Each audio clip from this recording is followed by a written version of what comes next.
Endi sizlar bilan hurmatli vatandosh birlikda muhokama qilaylik. Bugungi istaga 2019-yil 9-oyning 5-kuni haftaga payshanba. Muhokama qilishdan avval vatandoshlar biz yuqorida ko'rsatib o'tdik. Jungoning oldida ikki yo'l. Biz sizlarga tadqiq qilayotgan, taqdim qilayotgan leksiyalarda Jungoning oldida ikki yo'l deb so'zlab keldik hozirgacha.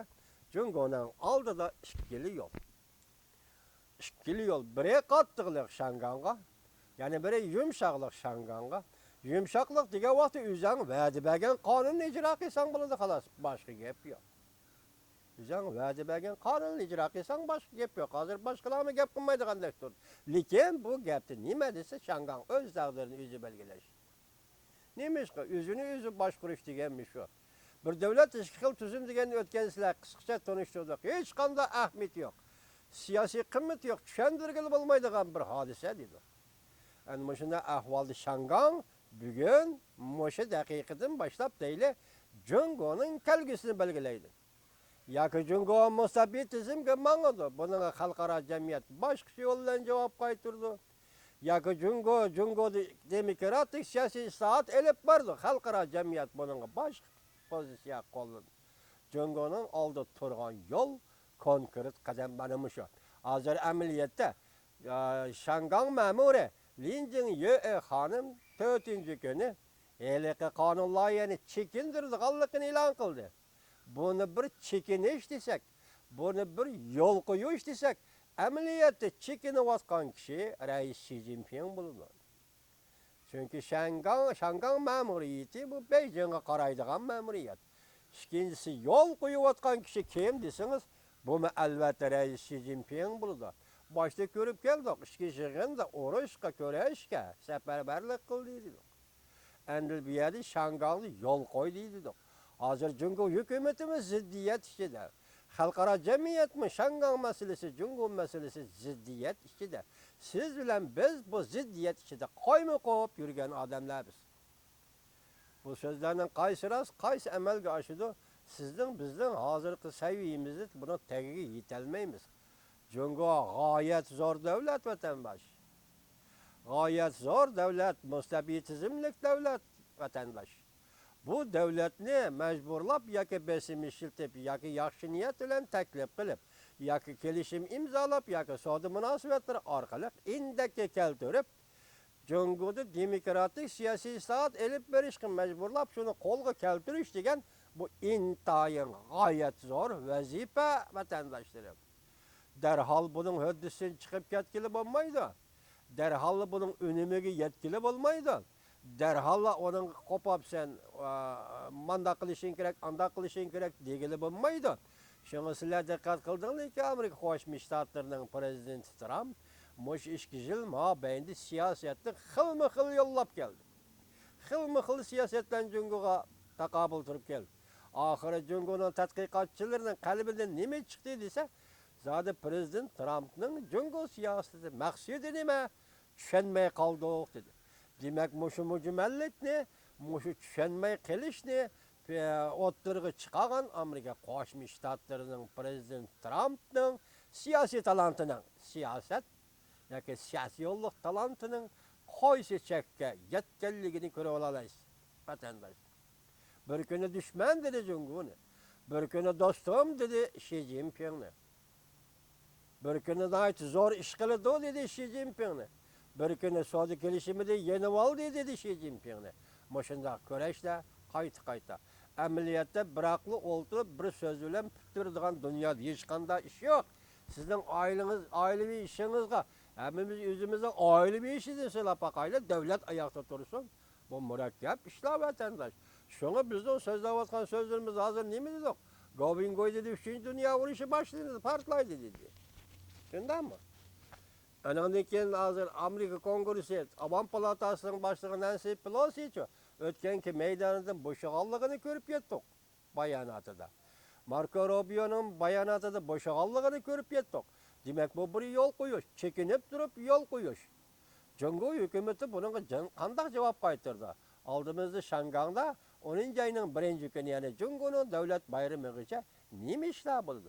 Siz, biz maşınanga dikkat qilamiz. Vaziyetli hürmetli vatandaş. Endi sizlar bilan muhokama qilganimizda biz avval qisqa xabarlarni topshiraylik. Birinchi mandaq mustaqil xabar. Prezident Trump'ın Suudi urushi Rais Xi Jinpingni qansirattimi? Xi Jinping kurash qilishga to'g'ri kelsa kurash qilamiz dedi. Jungoda Henda ömürlük şirketi, Big Yuan ömürlük şirketi, Vanko ömürlük şirketi, qarz mulazimati, pul muamele münasibetlerde buran çapkın kötürüldü. Tarap yamraşkı başladı.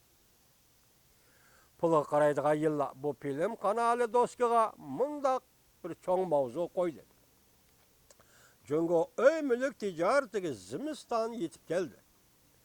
Çoğ ömürlük şirketleri açıkçı terakkiyat şirketlerden çatak çıktı mı? Bu şirketler 180 bin kişini işten boşalttı. 9. ayının 4. günü YouTube.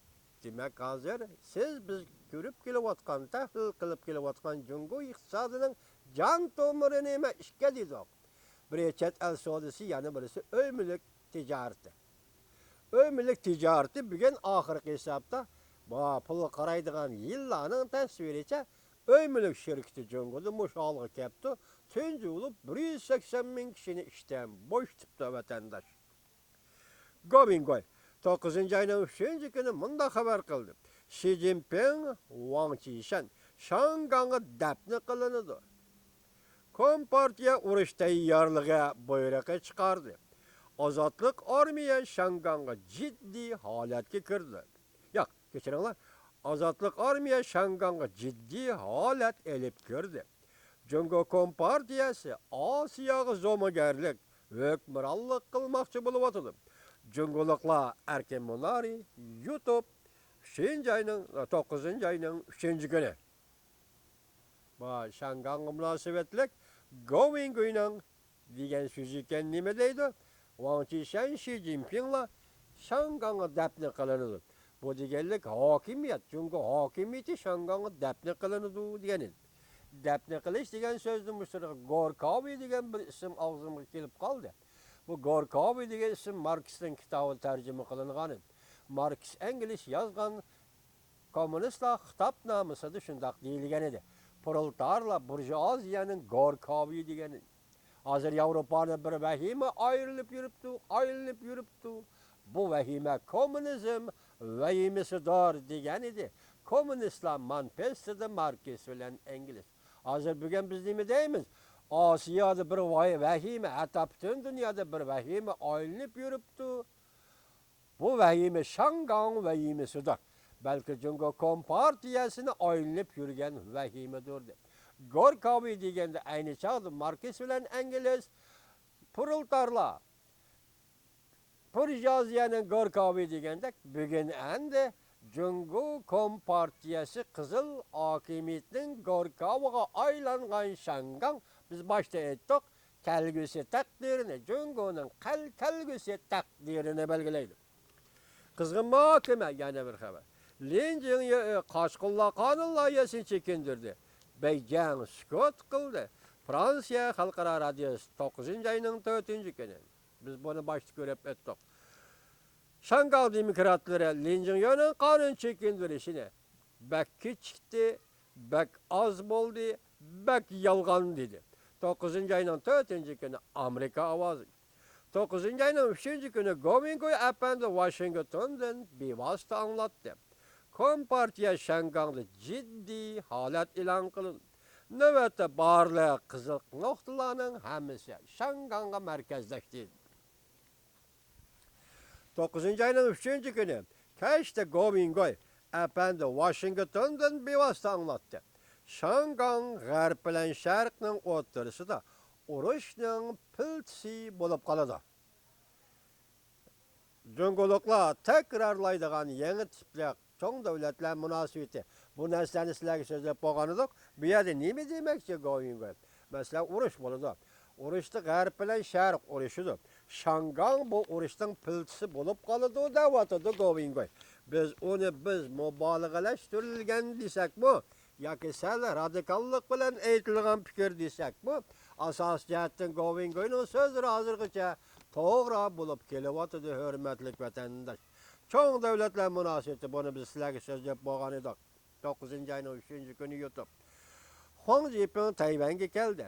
Tayvanning Shanganga orqa taraf bo'lishini umid qildi. Tayvan Huang Zhiping bu 2014-yili 9-oydagi Zhonghuanni egallash harakatining tashkillovchisi. Zhong Zhidang buni Millat partiyasi deb tarjima qilsin bo'ladi yoki Xalq partiyasi deb tarjima qilsin bo'ladi. Shuning kotib bo'lgan bu odam, bu bola, kichik bola yaqin turmadan qo'yib berildi. To'li o'zini ko'rsatmadi namoyish jarayonida, biroq bu qatim Tayvanga kelib, Tayvandan Shangang orqa taraf bo'lishini talab qildi. Biz nima deyapmiz? Shangang masalasi Tayvanning masalasi so'rab chiqadi. Tayvan masalasi Shangang masalasi bilan birlashib ketadi. Oxirgi hisobda qo'ldan kelsa Shangang ketadi, ondan kelsa Tayvan ketadi dedik o'tgan leksiyamizda. Mana hozir Huang Zhiping Tayvanga kelib, Tayvan Shangangning orqa tarafi bo'lish kerak dedi.